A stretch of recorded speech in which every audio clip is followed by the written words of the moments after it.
When my son suddenly disappeared, my husband didn't offer any support. Even at our final farewell to our son, he didn't shed a single tear. He's always in my way. Because of him, I, I no longer need my husband who glares at my son's portrait. My hands, trembling with anger, held our son's suicide note. Now, I will take revenge on my husband on behalf of my son. My name is Emily. I'm a 53-year-old part-time housewife. My husband and I were high school classmates. He wasn't very noticeable in class, and I was drawn to his plain and remarkable nature, which is how we started dating. After graduation, my husband went to college in New York, while I got a job as an office worker at a small construction company in our hometown. Long-distance relationships don't last. the train fare is too expensive. It's your fault, Emily, for not going to college. He complained all the time, and with my job getting busier, it only took about a year for our relationship to fizzle out naturally. So why did we get married? Because we ran into each other by chance after he graduated from college and returned home for his job. I felt relieved by his unchanged, unsophisticated demeanor. Looking back now, I realize it was a mistake to rush into marriage just before turning 30. He was stingy and always blamed others when something happened. Though our marriage was more of a stubborn bond, having one son and one daughter was a blessing. A new season of life arrived for our family. Our 23-year-old son brought home a lovely young woman. Mom, I'm bringing a guest over this Sunday. Someone Dad knows. What? I was surprised when I got the call. I never imagined he would bring his fiancée. My son Tyler had always been shy and quiet since childhood, not the type to approach women. I always thought he was handsome and would be popular.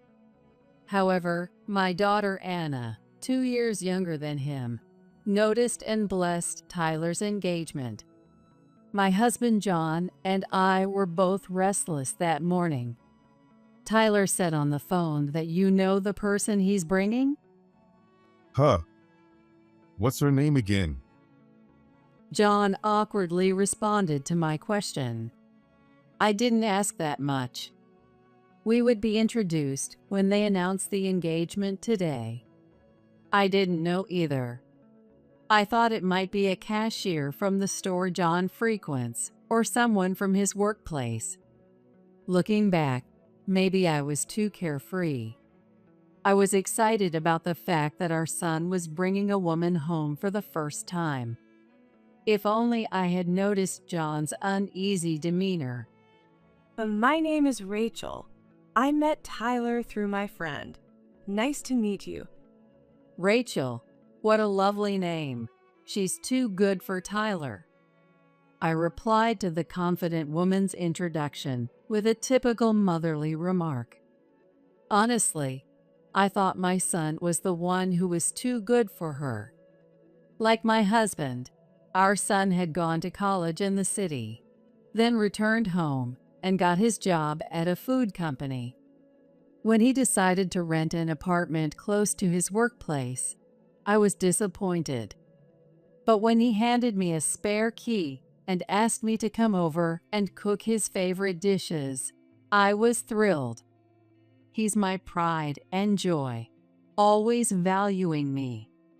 Through my biased parental eyes, I saw Rachel as mismatched with my good-natured son. Oh, Rachel. I think I might have met you at that restaurant during a business dinner. John scratched the back of his head and said, as he seemed to remember her after hearing her introduction.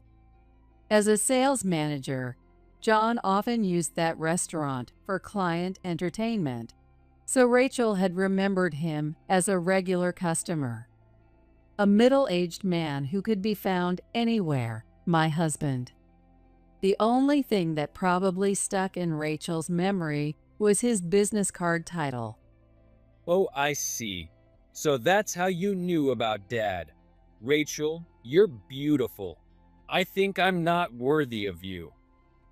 That's not true. I love Tyler's face. She blushed and wrapped her arm around Tyler's as he tried to be humble. I never raised my son to flirt in front of his parents, but I guess it's understandable since he had no experience with women. Getting married at 23. It seemed a bit early for my son, who was just in his second year as a working adult. But if they felt happy, I truly wanted to bless their union. At that moment, I didn't notice the flames of jealousy burning in my husband's eyes, something I now regret. 6 months after their wedding went smoothly, barely having time to relax after the weight of the wedding was lifted, I found myself busy with part-time work and tidying up my house. Although they initially planned to live alone in an apartment, Tyler changed his mind during their honeymoon and wanted to live with us. Did Rachel agree to live with us? Of course, Rachel lost her mom when she was young, and she wants you to teach her things. Oh, I see. I was hesitant about welcoming a newlywed couple into our 20-year-old house, but it was Tyler's strong wish. I couldn't just lament about the extra work. I'd love to live together again, but feel free to use my room too. My daughter Anna, who had just graduated from college, rented an apartment nearby to help out the newlyweds. After discussing with John, we decided to renovate the kitchen, bathroom, and toilet so the newlyweds could use them comfortably. Mom, thank you. It feels like a new house. You even renovated it for us. Moving day. While carrying in the luggage, Tyler spoke with sparkling eyes. Your new bed is a wedding gift from Dad. Thanks, Dad. As parents, it's the least we could do. Rachel, do you like the mattress? My husband squinted with delight at his daughter-in-law, happily jumping on the bed. We'll pay back the renovation costs when we can. What? Don't be cocky. We don't expect repayment from you with your small income. Though he was all smiles with Rachel, John was cold to our earnest Tyler. The constant work and lack of affection for the children had caused this. Not sure if he wanted to show his authority as a father, but after that day, John's attitude toward Tyler became arrogant. Don't they have any sense of propriety? Just because it's a day off doesn't mean they should sleep in. It's fine. They're newlyweds. They want to spend time alone, I said with a smile, trying to calm John's anger. If my son had married 10 years later, we might have had the luxury to build a 2-family house. But this was sudden, and we couldn't manage that. Since the kitchen, toilet, and bathroom were shared with us, John's routine was disrupted, and he was irritated. I'll leave their breakfast in the fridge. I'm off to my part-time job. Sale days needed all hands on deck. I hurriedly took off my apron while checking the time. What about our lunch? Huh? I had hoped for a have a good day from him. His childish comment, still thinking only of himself, left me feeling uneasy. I've made your lunch too. It's in the fridge. Tyler said they're eating out. None of them understand. How do they think I can eat alone? I'm going to the casino for a change of pace. Throwing the newspaper he was reading onto the couch, John grabbed his jacket roughly and left the room. I'm sorry, honey. I really can't take the day off today. I wonder if my voice reached his back. Even if it didn't, that's fine. I don't expect anything from my husband, who gets paranoid and feels neglected. Oh, marriage really is a series of endurance tests. Mom, it's been a while. Dad seemed grumpy. Did something happen? I turned around to the voice behind me and saw Anna standing there. Oh, Anna, your dad is just having one of his usual tantrums, acting like a child at his age. No way. I can't stand that about him. True, but we should still be grateful he's provided for the family all these years, right? Yeah, I guess. It'd be better if he wasn't so bossy, though. I can't stand his grumpy face.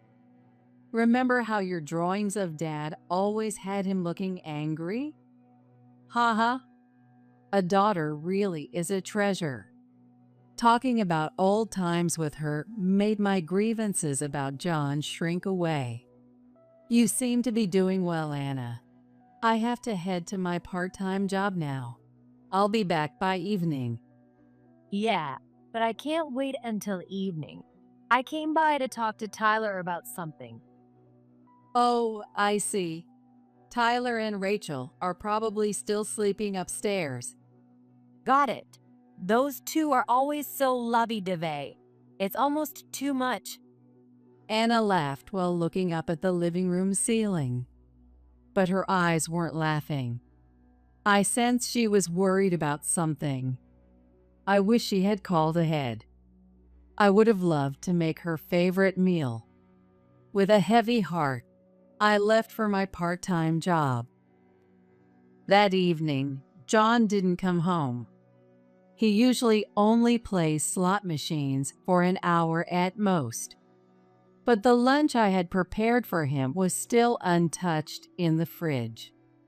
As dinner time approached and he still hadn't called, I started to worry. Mom, welcome back. You must be tired. Whoa. I was surprised to hear Tyler's voice, thinking he wasn't home. Tyler, weren't you out with Rachel today? Yeah, we were. But He smiled weakly. He had seemed so happy and bright since getting married, but now he looked downcast. Did you two have a fight? They say married couples' quarrels are private matters. By the way, did Anna come by? yeah, she did. We talked a bit. Maybe she's met someone nice. Maybe she's thinking about marriage and needed to talk to Tyler. They've always been very close siblings. Whenever Anna fell and cried, Tyler would immediately pick her up and pat her head.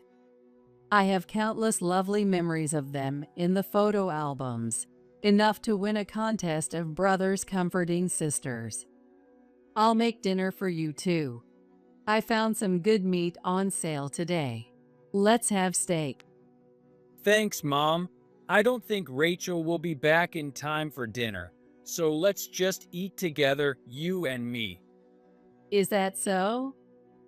Tyler seemed to know neither his wife nor his dad would be back for dinner. It was the first time since they moved in that I'd have dinner alone with Tyler. Mom, this is delicious.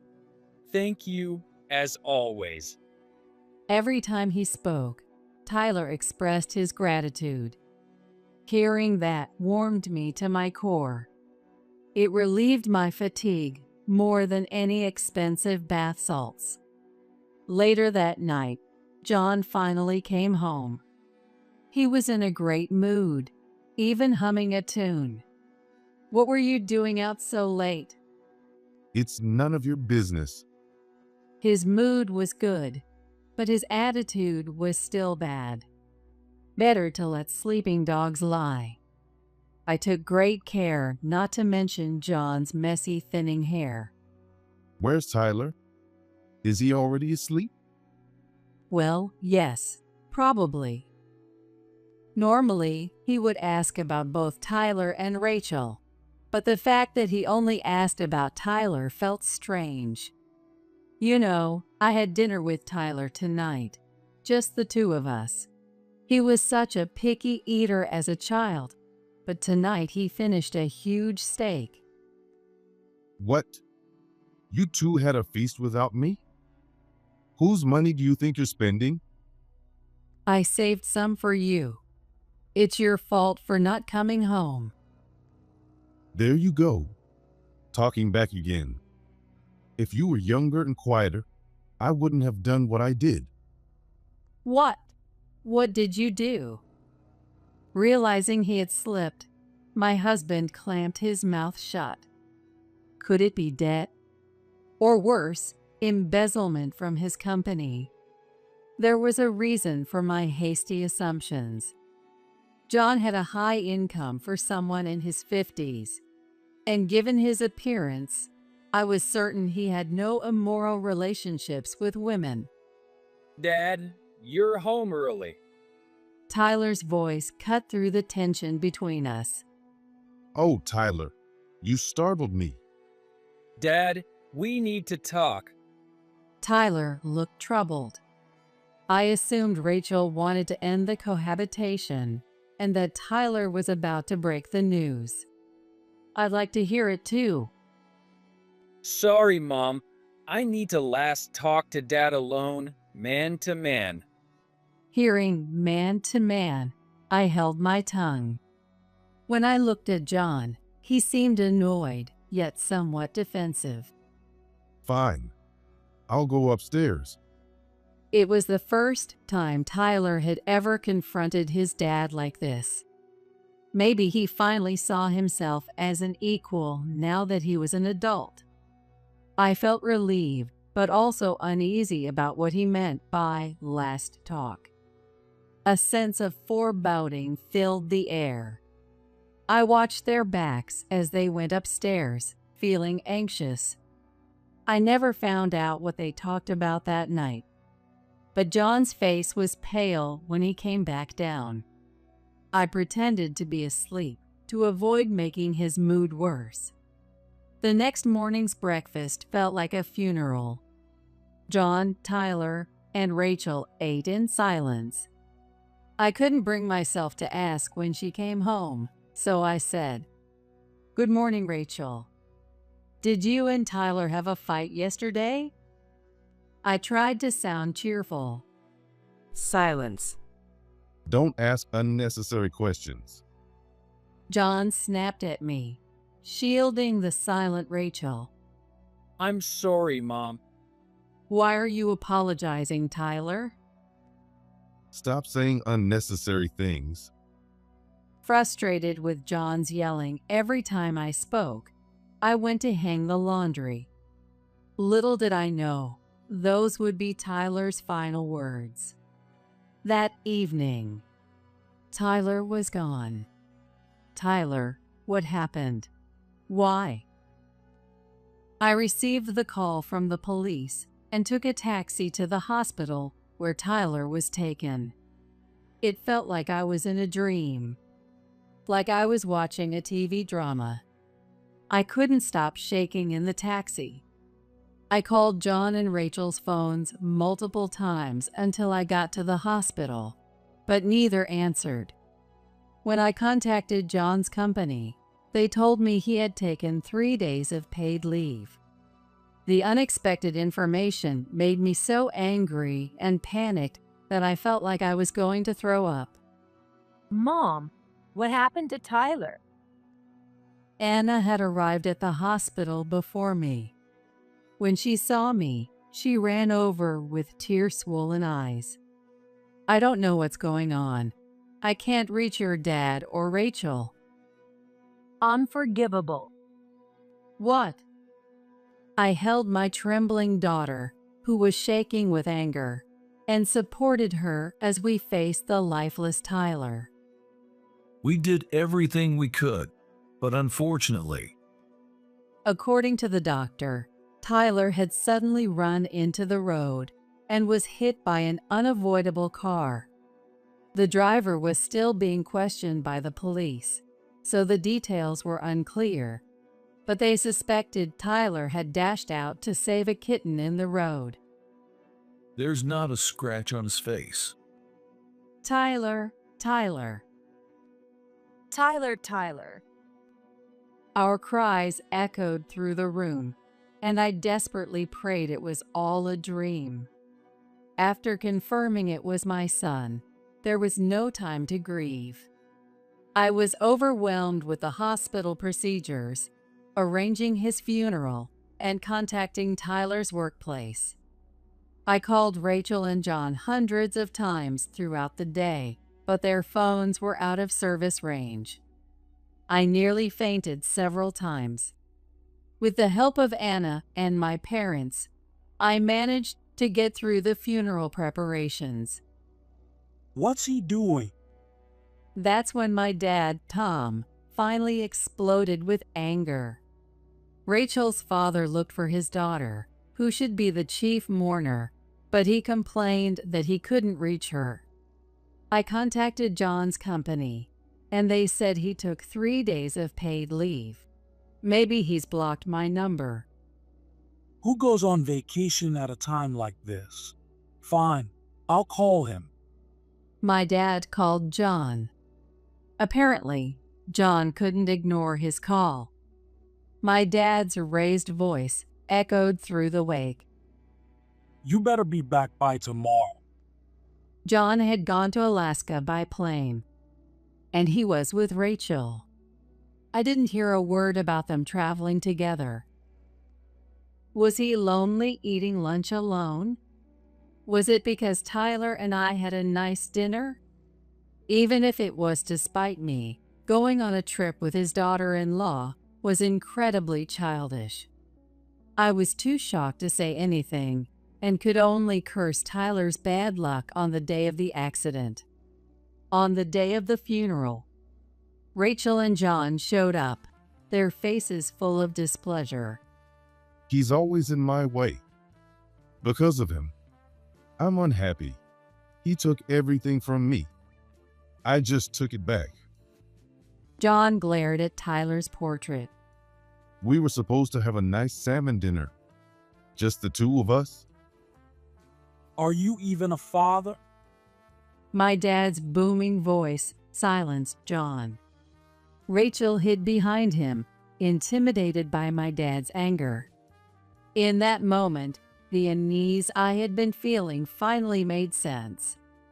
If she were truly his wife, wouldn't she be crying and wailing over Tyler's body? Why was the supposedly loving new bride seeking comfort from my balding husband? Rachel, it's going to be all right. What? Huh? No one understood what he meant by all right, and the attendees all looked puzzled. As the funeral began, they both covered their eyes with handkerchiefs and started crying. Tyler, why did you leave me? How am I supposed to live without you? Tyler, call me Dad one more time. Tyler. Their exaggerated crying seemed designed to elicit sympathy from the attendees. But I saw it.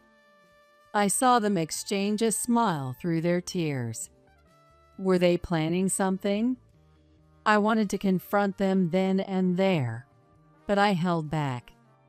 This was my precious son's farewell. As the funeral neared its end, it was time to read Tyler's letter. He left a letter? It's Tyler's last words. I only found out about it yesterday. Right. The letter was sent from Tyler to Anna. She hadn't opened it, thinking it was meant for me. Naturally, I read it as soon as it was handed to me. It made my blood boil. What does it say? Don't rush. I'll share Tyler's thoughts with everyone now. My hands trembled with rage as I held Tyler's letter. Now, I would seek revenge for my son against my husband, I decided to read the letter myself and stood before the microphone. The first part of the letter would be impossible to read without tears, but it was Tyler's testament to his 23 years of life. With Anna supporting me, I took a deep breath and began to read. The letter started with words of gratitude to his friends, grandparents, mentors, bosses, and colleagues. Then came words of love and thanks to his beloved sister, Anna, saying he would always be watching over her. To me, he expressed his thanks for giving birth to him, and apologies for worrying me. It's okay to worry your parents. You don't have to apologize. Remembering his final words, my heart ached with the desire to hold him tight one last time. I could hear sobs from the attendees. At the same time, whispers of confusion spread. There were no words for his dad or his wife. And why would there be a will if he died in an accident? Could it be that Tyler? My mom, Mary, voiced the question on everyone's mind. Could he have taken his own life? Honestly, I didn't know. Saying I don't know so easily makes me a failed mother. I held back my tears, bit my lip, and continued reading the letter. To Dad, thank you for taking care of me for 23 years. John's face brightened instantly as he glared at our son's portrait. He wanted to appear as a good father in front of the relatives.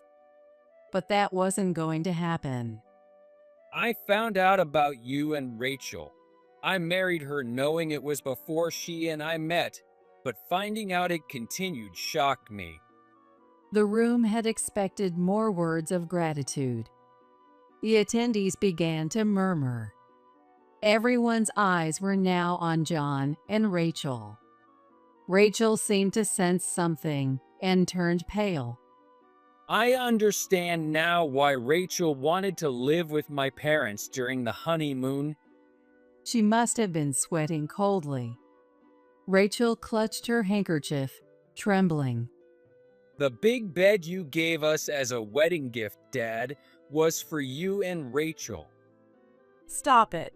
Please, don't read anymore. Rachel tried to snatch the letter from my hand, but her father, Thomas, grabbed her firmly. Shame on you. I didn't raise you to be like this. Holding her by the neck, Thomas restrained her as she cried. Are you saying I had an affair with Rachel? Where's the proof? Plenty of fathers-in-law and daughters-in-law go out together.